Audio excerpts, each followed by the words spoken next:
Assalamualaikum warahmatullahi wabarakatuh. Alhamdulillah rabbil alamin. Wassalatu wassalamu ala asyrafil anbiya'in Nabiyyina Muhammadin wa ala alihi wa sahbihi ajma'in. Amma ba'd. Para jamaah yang dirahmati Allah, alhamdulillah pagi ini kita bisa bertemu. Sekali lagi kita berharap mudah-mudahan setiap pertemuan kita benar-benar menjadi pertemuan yang mendapatkan ridho dari Allah Subhanahu wa taala, sehingga pertemuan-pertemuan kita benar-benar menjadi pertemuan yang bermanfaat di dunia wal akhirah. Amin.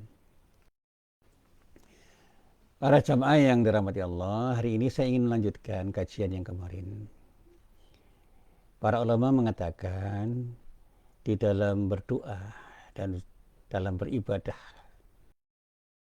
punya dua sikap yang sangat penting untuk kita miliki. Yang pertama khusyuk dan yang kedua tadarru'. Yang pertama sudah saya jelaskan kemarin, bagaimana kita menautkan hati kita kepada Allah dan menghadirkan Allah di dalam hati kita, sehingga Allah hadir di dalam diri kita dan kita hadir pada diri Allah, sehingga seolah-olah kita melihat Allah, bahkan dalam pengertian yang lebih dalam, kita seolah-olah hadir di sisi Allah. Dan pada saat kita tidak mampu untuk membayangkan kehadiran kita dan kemampuan kita untuk melihat Allah dengan mata batin kita, kita harus yakin bahwa Allah selalu melihat diri kita. Dan ini sikap ihsan. Sikap ihsan itu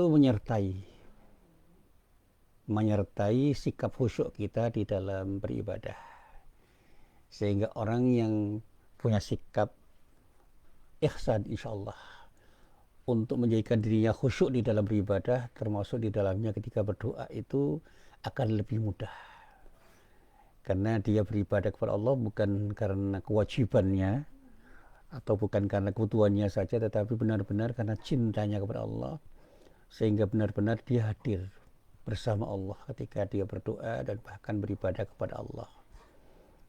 Bahkan dalam kajian-kajian tentang ihsan, dalam bermuamalah pun dia selalu ingat kepada Allah, karena dia selalu menghadirkan hatinya di sisi Allah dan menghadirkan Allah di dalam hatinya, sehingga seolah-olah benar-benar dia itu hadir di sisi Allah dan benar-benar dia yakin bahwa Allah melihatnya, sehingga dia sangat hati-hati ketika dia melakukan tindakan-tindakannya, dan bahkan dia yakin dengan seyakin-yakinnya bahwa Allah akan memberikan yang terbaik terhadap dirinya ketika dia melakukan tindakan apapun dalam rangka untuk beribadah kepada Allah Subhanahu wa taala. Nah, para jamaah yang dirahmati Allah, pada sesi ini saya ingin menjelaskan apa sih namanya tadarru', apa yang disebut tadarru' itu. Nah, tadarru' itu adalah sebuah istilah yang maknanya kurang lebih ketundukan diri yang sangat dalam dan rasa malu yang disebabkan oleh rasa putus asa yang diekspresikan ketika seseorang mencapai keadaan kritis. Ini definisi yang diberikan oleh para ulama. Jadi ketika orang itu bersikap tadarru', yang pertama ada ketundukan diri kepada Allah dengan ketundukan yang sangat dalam. Yang kedua ada rasa malu. Yang rasa malu itu disebabkan oleh sikap putus asa dari dirinya ketika dia sudah tidak lagi mampu untuk berbuat apapun kecuali mengharap pertolongan dari Allah. Dan pada saatnya dia mengekspresikan ketundukan dirinya dan rasa malu itu, ketika dia benar-benar sudah mencapai keadaan yang sangat kritis, karena dia sudah tidak punya apa-apa lagi dan tidak punya kekuatan lagi untuk melakukan apapun.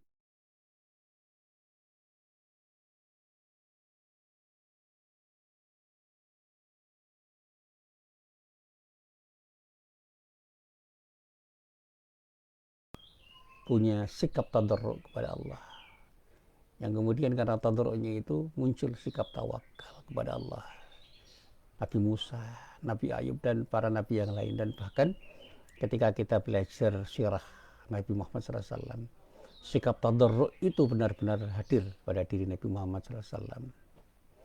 Bukan hanya ketika berdoa, tetapi ketika melakukan apapun, karena pada saatnya Rasulullah benar-benar ingin tunduk dan patuh kepada Allah dengan ketundukan yang sangat dalam.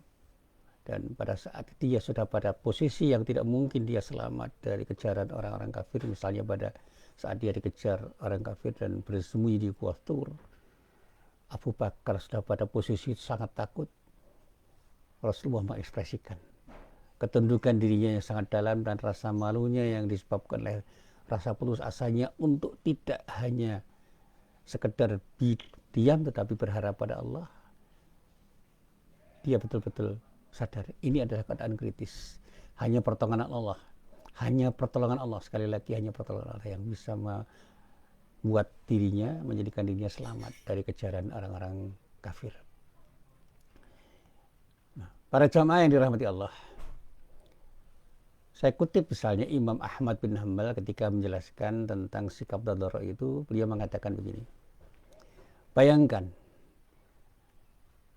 ketika ada seseorang yang tenggelam di tengah lautan dan yang dimilikinya hanyalah sebatang kayu yang digunakan supaya dia terapung.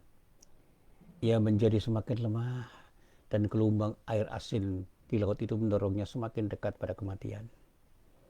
Bayangkanlah orang itu dengan tatapan matanya yang penuh harapan menatap ke arah langit dengan putus asa sambil berteriak, "Ya Allah, ya Allah, ya Allah."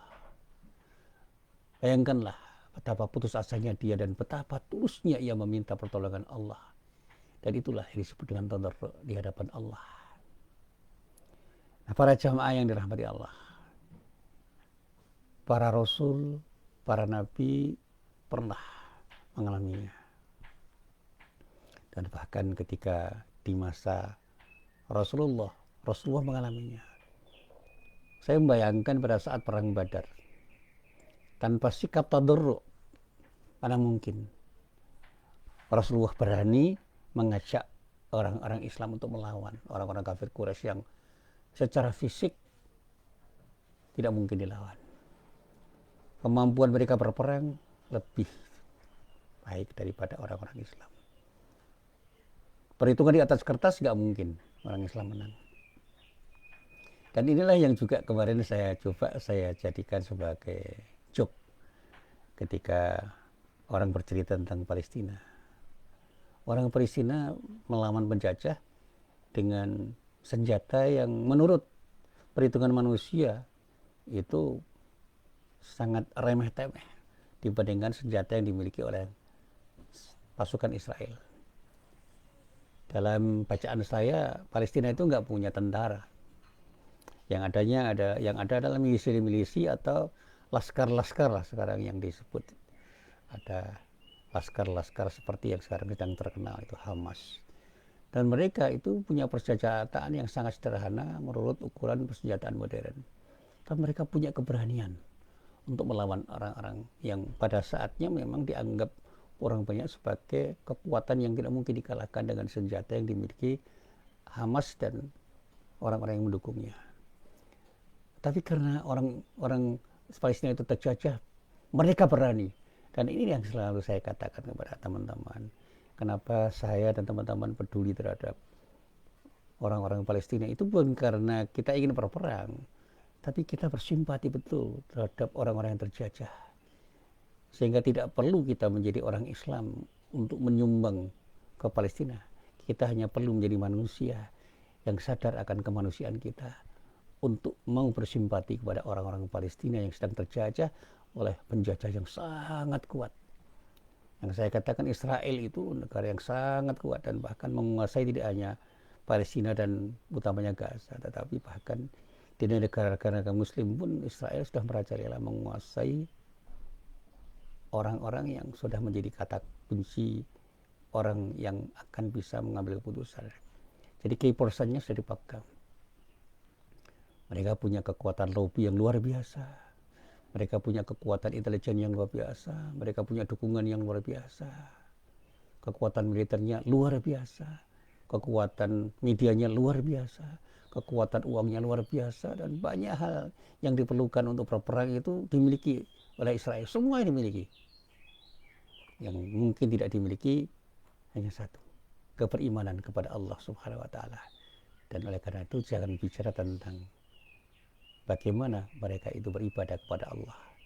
Mereka hanya mengejar kepentingan dunia untuk berkuasa dan menguasai apapun dengan merampas hak orang-orang Palestina yang berhak untuk ada di tempat tinggalnya, dan mereka melawan orang-orang yang mendoliminya.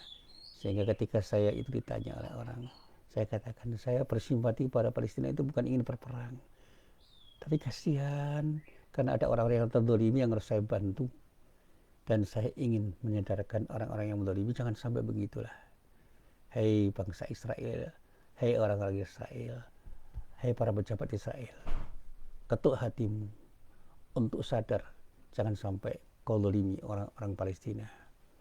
Dan orang-orang Palestina, saya doakan mudah-mudahan engkau selalu berada di dalam naungan perlindungan Allah dan selalu mendapatkan pertolongan dari Allah. Meskipun banyak orang yang nyinyir terhadap diri saya ketika saya bersikap seperti ini, tapi saya katakan ini adalah sikap diri saya sebagai manusia, bukan hanya sebagai muslim.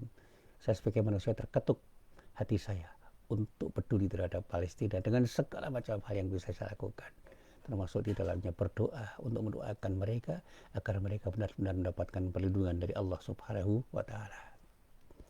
Dan itulah yang selalu saya sampaikan dalam doa-doa saya dengan sikap khusyuk dan tadarruk yang saya upayakan ada di dalam diri saya, dengan harapan mudah-mudahan Allah benar-benar memberikan pertolongan yang terbaik kepada bangsa Palestina dan memberikan haknya, hak mereka, dan menyadarkan orang-orang Israel untuk tidak merampas hak orang lain. Para jamaah yang dirahmati Allah, kalau kita kaji di dalam Al-Quran, memang Allah mengajarkan kepada kita bahwa tadarru adalah sebuah bentuk pengabdian yang dilakukan oleh seorang yang beriman ketika ia berada pada keadaan yang sudah kritis dan keadaan darurat. Tadarru mengharuskan seorang untuk menghilangkan tabir kesombongan dan rasa ego yang menutupi dirinya. Turunkan ego dan bahkan hilangkan. Karena bukan aku yang bisa menjadikan aku ini hebat, tetapi Allah lah yang memberikan semuanya itu. Dan hanya karena Allah ridho saya menjadi orang yang seperti saya harapkan. Saya tidak boleh sombong karena tidak ada hak untuk sombong di hadapan Allah. Sebab kesombongan apapun di hadapan Allah itu hanya akan berakhir pada penyesalan. Para jamaah yang dirahmati Allah, tadarru itu melibatkan merasa butuh. Jadi perasaan butuh yang tulus kepada Allah, Tuhan semesta alam.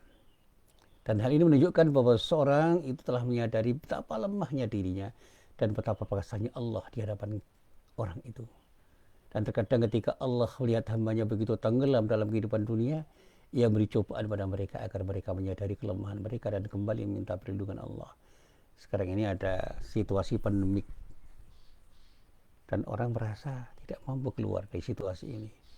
Saya katakan, tidak ada yang berkehendak. Saya katakan, mohonlah kepada Allah agar kita keluar dari situasi yang mencekam ini. Meskipun secara pribadi saya merasa tidak harus risih, apalagi cemas dengan situasi ini. Semua saya jalani dengan kepasrahan kepada Allah. Dan selalu saya katakan dengan doa-doa saya, Allah, kau berikan cobaan kepada siapapun. Dan saya yakin dengan seyakin-yakinnya, hakul yakin, tidak ada cobaan yang kau berikan kepada orang kecuali mereka siap untuk menerima cobaan itu. Dan berikan kepada diriku kesiapan untuk menerima cobaanmu dan bisa keluar dari cobaanmu itu. Dan insya Allah dengan sikap tawakal kepadamu, engkau selalu hadir bersama diriku, dan pada saatnya aku akan selamat karena pertolonganmu. Dan inilah yang selalu saya katakan, Saya katakan saya tidak punya apa-apa dan saya hanya butuh kepada Allah agar Allah memberikan pertolongan, dan ya alhamdulillah dengan pertolongan Allah semua bisa terjadi. Dan banyak hal dalam pengalaman hidup saya itu yang terjadi tanpa perhitungan yang rasional. Semua terjadi begitu saja, dan inilah pertolongan Allah yang diberikan oleh Allah pada diri saya. Dan saya yakin dengan hakul yakin, dengan saya yakin-yakinnya bahwa ketika pertolongan Allah itu datang, tidak ada orang yang bisa mencegahnya. Tapi ketika Allah berkehendak untuk memberikan musibah, tidak ada orang yang bisa menghalanginya. Nah, para jamaah yang dirahmati Allah, Allah itu selalu memberi cobaan pada siapapun agar orang itu menyadari kelemahan mereka dan kembali meminta perlindungan kepada Allah. Karena itu misalnya musibah yang menimpa seseorang itu adalah sesuatu yang terjadi karena Allah ingin menyadarkan orang itu dan membuatnya kembali kepada Allah. Dan kita harus memiliki kecukupan kesadaran, harus cukup sadar dan cukup mengerti terhadap pesan-pesan yang diberikan oleh Allah, terhadap ujian yang diberikan Allah, dan bagaimana kita menindaklanjutinya dengan sikap tawakal kepada Allah. Dan dengan sikap tawakal itu kita berupaya dengan ikhtiar yang optimal dan berdoa kepada Allah sehingga Allah berkenan memberikan yang terbaik pada diri kita. Allah berfirman misalnya pada surat Al-An'am ayat 42, A'udzubillahi minasyaitonirrajim. Walaqad arsalna ila umamin min qablika fa'akhadnahum bil ba'sa'i wad-dharra'i la'allahum yatadarra'un. Dan sungguh kami telah mengutus rasul-rasul kepada umat-umat sebelummu. Lalu kami siksa mereka sebagai ujian dengan kesengsaraan dan kemelaratan supaya mereka tunduk kepada Allah. Ini adalah ayat yang menyadarkan kepada kita bagaimana Allah mengutus para rasul kepada umat-umat yang sudah dipersiapkan untuk mereka bina, mereka ajak untuk beriman kepada Allah. Tetapi Allah memberikan ujian kepada mereka dengan ujian yang sangat luar biasa. Dan pada saatnya Allah itu punya pesan kepada mereka agar mereka selalu tunduk kepada Allah. Dan ini juga menjadi pesan universal pada siapapun, karena betapapun ujian yang diberikan oleh Allah kepada diri kita itu adalah peringatan dari Allah bahwa kita ini sebenarnya tidak punya kekuatan apapun ketika harus berhadapan dengan kehendak Allah. Bahkan ayat ini menunjukkan bahwa Allah menggunakan musibah sebagai metode rutin untuk menyadarkan orang dan mendorong mereka untuk meminta pertolongan kepada Allah. Musibah ini ibarat obat yang pahit supaya kita menjadi orang beriman yang lebih baik. Allah melakukan ini semua untuk kebaikan kita, karena kita harus menjaga hubungan baik dengan Allah, dan pada saatnya kita selalu bisa menjaga hubungan baik dengan Allah dengan musibah apapun yang diberikan, karena ini adalah bentuk sapaan Allah agar kita sadar bahwa kita itu lemah dan kita selalu hanya bergantung kepada Allah. Allah menyatakan bahwa kita membutuhkan obat ini di dalam ayat berikutnya, yaitu pada surah Al-Mu'minun ayat 75. Allah berfirman, walau rahimnahum kasyafna ma bihim min dhurril lajju fi taghyanihim ya'maun. Dan ayat ini berkali-kali saya coba untuk saya cermati.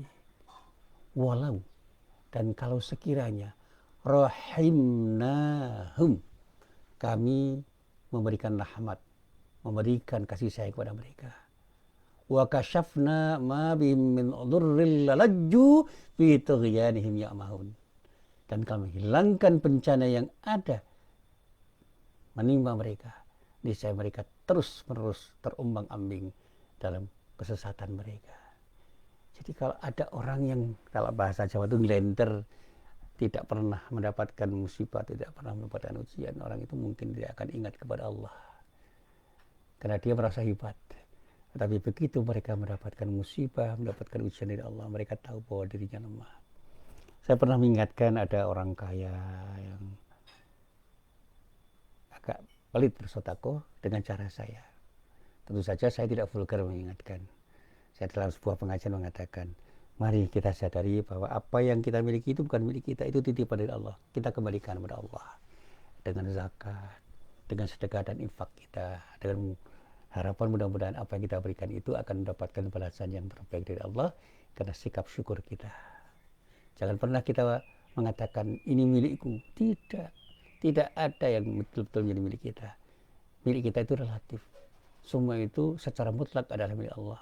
Itu hanya mendapatkan pada titipan. Kita itu hanya mendapatkan titipan dari Allah yang pada saatnya harus kita kembalikan kepada Allah. Saya katakan kepada mereka, saya punya ilmu dan ilmu ini pemberian Allah. Saya kembalikan dengan sikap syukur saya dengan mengajar, dengan berbagi, dengan mengamalkannya. Saya punya kesehatan. Saya sadar bahwa ini bagian dari cara Allah untuk memberikan kesempatan saya pada saatnya untuk beribadah dengan sebaik-baiknya. Saya gunakan kesehatan saya untuk saya luangkan waktu yang diberikan oleh Allah untuk beribadah kepada Allah dan berbuat sesuatu yang terbaik karena Allah.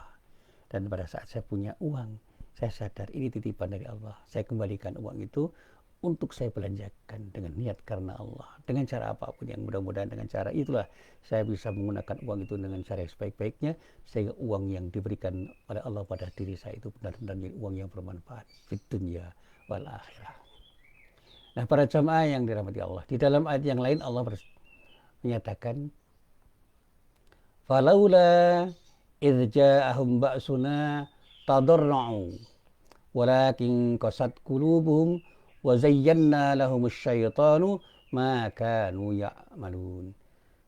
Maka mengapa mereka tidak tunduk ketika datang siksaan kami? Bahkan hati mereka amat keras dan setan menampakkan keindahan terhadap apa yang mereka kerjakan.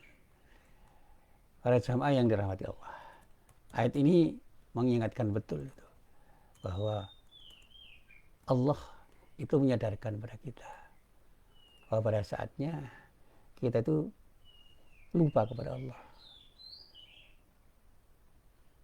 Sehingga ketika Allah memberikan ujian, kita tidak sadar bahwa Allah sedang menyapa diri kita. Bahkan kita kemudian merasa bahwa itu semua terjadi secara natural. Hati kita tidak lunak. Kita menjadi orang yang tidak sadar bahwa itu adalah cara Allah menegur diri kita. Dan pada saatnya setan menggoda kita dengan menampakkan keindahan terhadap apa yang kita kerjakan, sehingga kita terus lupa kepada Allah dan merasa hebat dengan apa yang kita perankan. Ketika kita berpuasa, jangan pernah kita merasa hebat, karena itu cara Allah untuk menguji diri kita. Ketika kita kaya, jangan merasa hebat, itulah cara Allah untuk menguji diri kita. Ketika kita punya ilmu setinggi apapun, sehebat apapun ilmu kita, jangan sombong. Itulah cara Allah untuk menguji diri kita, agar kita tetap bersikap tawadhu, bersikap rendah hati, untuk tidak sombong di hadapan siapapun, dan kita sadar bahwa kita hanya bergantung kepada Allah dengan sikap tadarruk kita, karena tanpa izin Allah, tanpa kehendak Allah, kita tidak akan punya apa-apa. Kita tidak akan punya ilmu, kita tidak akan punya kekuasaan, kita tidak akan punya uang, tidak punya kekayaan. Yang selama ini kita miliki, itulah yang titipan dari Allah untuk menguji apakah kita betul-betul beriman kepada Allah atau tidak.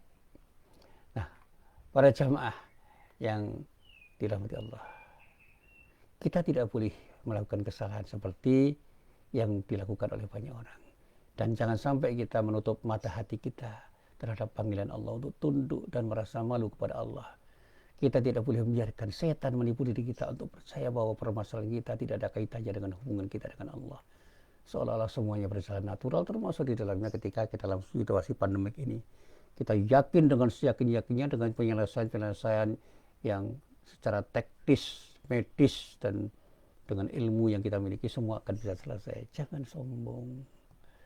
Yang namanya vaksin itu hanya satu dari sekian hal yang bisa kita gunakan untuk berupaya membebaskan diri kita dari serangan virus itu. Satu hal itu fungsinya sangat kecil. Dan masker serta social distancing itu bagian dari upaya yang sangat kecil perannya dibandingkan dengan peran Allah yang akan dimainkan oleh Allah. Ketika Allah berkehendak melindungi diri kita dengan caranya, semuanya akan hilang. Karena virus itu tidak akan pernah bisa berkuasa di hadapan Allah. Dia akan bisa tidak berdaya untuk bisa memberikan pengaruh apa-apa terhadap manusia ketika Allah sudah mengatakan kun fayakun. Jadilah semuanya karena kehendak Allah. Artinya apa? Boleh jadi orang berupaya untuk memberikan mudarat kepada orang dengan virus. Tapi ketika Allah berkehendak, mereka tidak punya upaya apapun, tidak punya kehendak apapun, tidak punya kekuatan apapun untuk melawan kehendak Allah. Makanya dalam doa saya, Allah selamatkan diri kami dari segala macam ujian yang terjadi ini, dan berikan kekuatan kepada kami untuk bisa berhadapan dengan situasi apapun, sehingga aku dan teman-temanku yang beriman bisa selamat dari segala macam ujian yang kau berikan dengan cara apapun yang akan kau berikan kepada diri kami ketika kami berada di dalam naungan perlindunganmu. Saya yakin dengan seyakin-yakinnya bahwa tidak ada apapun yang bisa membuat diri kami itu sengsara, karena Engkau selalu berada di sisi kami untuk memberikan perlindungan pada diri kami. Dan ini yang selalu saya katakan. Orang selalu meremehkan doa. Saya katakan, mari kita kembali ke masjid.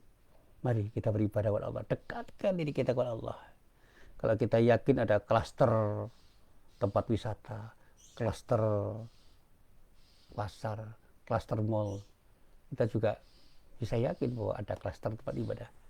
Tapi ketika saya lihat bagaimana orang bebas ke pasar, di jalan, di tempat wisata, di mall, kenapa beribadah di masjid kok dilarang?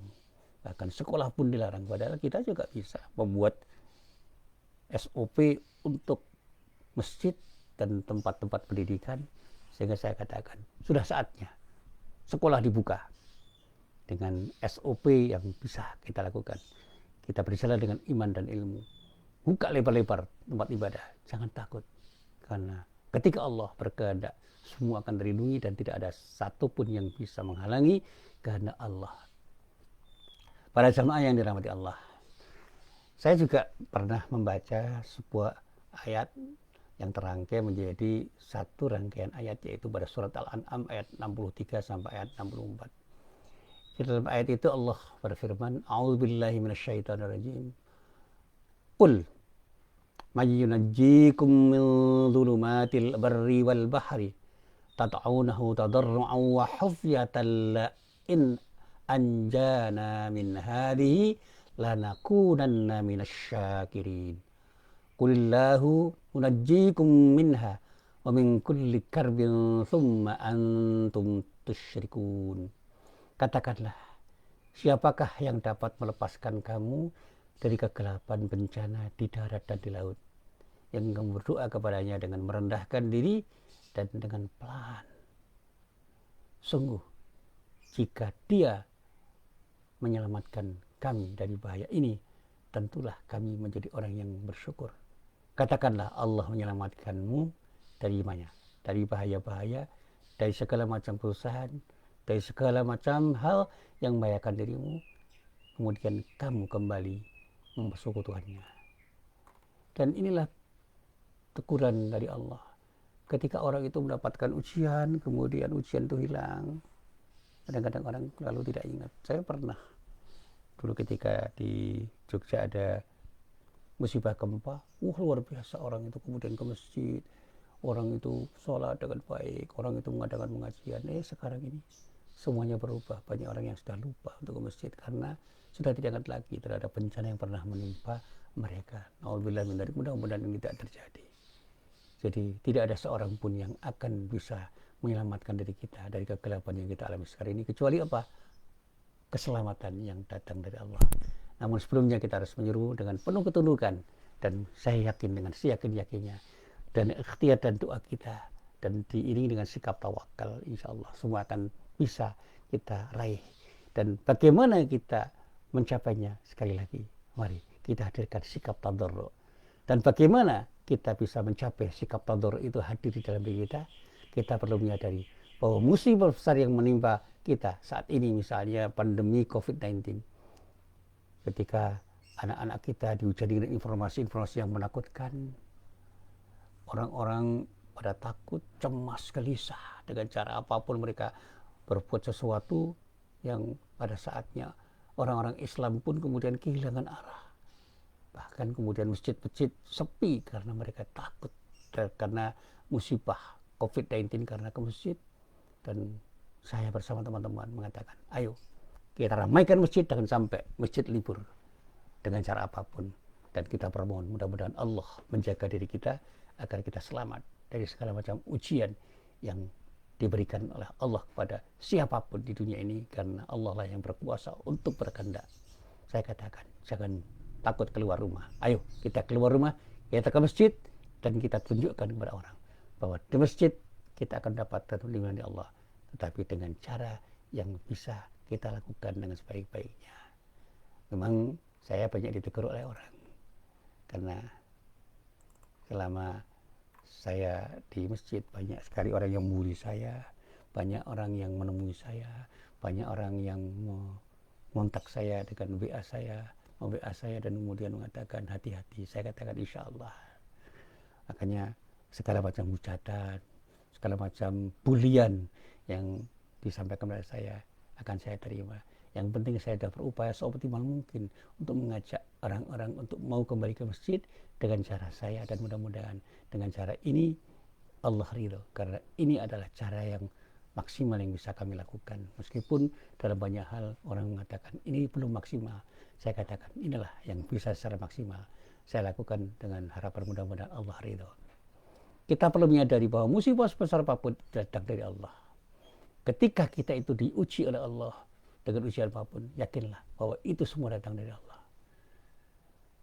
Kita yakin bahwa apapun yang datang dari Allah itu akan kembali kepada Allah. Dan saya yakin, dengan seyakin-yakinnya, saya pada saat belajar tentang sejarah bagaimana para rasul itu mendapatkan ujian, saya sadar bahwa itulah cara Allah menguji para rasul untuk menjadi ibrah bagi kita. Saya membaca ketika ikan paus itu menelan Nabi Yunus alaihissalam. Setelah ia dilempar dari perahu, ia berada dalam situasi yang mengerikan. Bayangkan bagaimana rasanya terperangkap dalam sebuah kamar mandi kecil yang gelap dan tidak ada harapan untuk keluar dari situ. Untuk kita bandingkan dengan keberadaan Nabi Yunus di perut ikan paus, bayangkan kesulitan apa yang dia dapatkan. Ikan paus itu berenang di laut yang berbadai, dan pada saatnya dia tidak akan mengerti bagaimana menyelamatkan Nabi Yunus.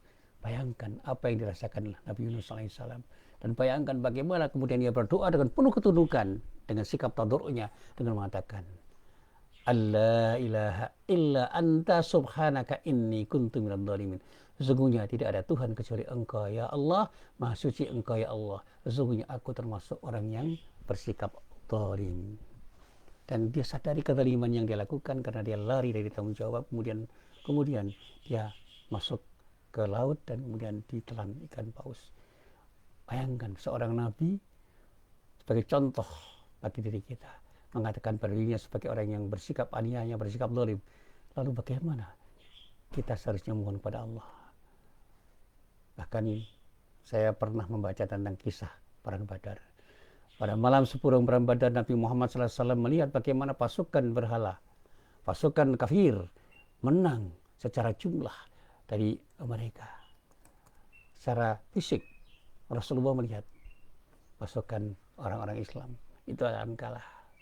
Mereka punya senjata lengkap dan mereka punya kepewahan untuk menggunakan senjata. Kemudian beliau membandingkan dengan pasukan orang Islam dan betapa sedikit dan kurang persenjataan. Perang Badar merupakan konfrontasi militer pertama antar Muslim dan kafir dalam sejarah Islam, dan jika umat Islam pada waktu kalah, Islam akan hilang dari muka bumi selamanya. Dan dari hal itu, Rasulullah Nabi Muhammad SAW mulai memanjatkan doanya kepada Allah Subhanahu wa Ta'ala dengan penuh ketundukan. Beliau mengangkat tangannya dengan tinggi-tinggi, membentangkan tangannya. Beliau kemudian berdoa dengan tulus kepada Allah, dan tubuhnya bergetar sehingga menyebabkan surbannya jatuh ke punggungnya. Beliau memohon kepada Allah dan menangis. Wahai yang maha hidup, wahai yang maha memberi rezeki, wahai yang maha penolong, ya Allah, jika engkau binasakan pasukan ini, maksudnya pasukan Islam, engkau tidak akan lagi disembah lagi di muka bumi ini. Ya Allah, penuhilah janjimu kepadaku. Ya Allah, berikanlah pertolonganmu. Ini doa yang betul-betul sungguh-sungguh dinyatakanlah Rasulullah dengan sikap tadarruk, dan Allah mengabulkannya. Inilah tingkatan rasa malu yang harus kita upayakan untuk kita capai ketika berdoa kepada Allah dalam meminta pertolongan. Dan mari kita mohon kepada Allah dengan tingkat kerendahan hati, dengan tingkat tadarruk yang paling maksimal. seakan-akan kita benar-benar tenggelam di laut dan tidak ada lagi yang dapat menyelamatkan diri kita kecuali Allah. Mari kita bangun, misalnya di malam hari, untuk mengerjakan apapun yang bisa kerjakan untuk bermohon kepada Allah. Dan jangan pernah kita yakin kepada siapapun yang akan bisa memberi pertolongan kecuali Allah. Mari kita gunakan waktu-waktu yang tersedia untuk selalu hadir di hadapan Allah.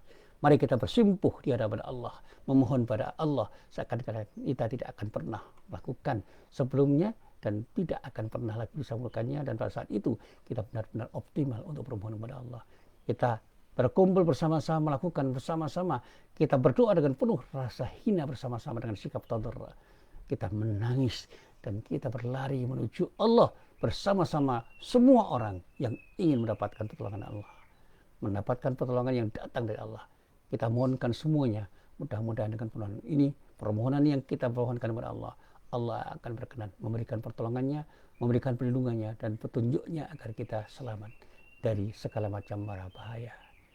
Sikap tadarru harus kita miliki untuk kita jadikan sebagai alas ketika kita berdoa. Memang kita tahu bahwa sesungguhnya Allah tidak akan mengubah nasib satu kaum sehingga kaum itu mengubah dirinya sendiri, sebagaimana yang difirmankan oleh Allah di dalam surat Ar-Ra'd. Innallaha la yughayyiru ma biqaumin hatta yughayyiru ma bi anfusihim. Saya katakan bahwa ayat ini menyadarkan kita ini punya upaya, dan upaya kita harus optimal, tapi sesungguhnya yang akan memberikan yang terbaik itu bukan diri kita, tapi Allah. Semua berasal dari Allah dan akan diberikan oleh Allah pada siapapun yang dikehendaki. Marilah kita sikapi semua yang terjadi ini dengan cara bermohon kepada Allah dengan sikap tadarru. Mudah-mudahan dengan sikap tadarru ini Allah akan memberikan yang terbaik pada kita, termasuk ketika kita mendapatkan musibah pandemi yang sangat mencemaskan ini. Dan bahkan saya katakan, ini bukan hanya mencemaskan, membuat orang panik dan kadang-kadang kehilangan akal sehat untuk mengatakan sesuatu. Ketakutan, kecemasan, kepanikan itu terlalu berlebihan. Saya yakin bahwa virus itu ada, tapi saya sampai saat ini belum 100% yakin terhadap bahaya virus yang dikatakan orang yang sangat luar biasa itu, karena semuanya bisa diatasi. Apalagi ketika kita berlindung kepada Allah dengan sikap tadarru.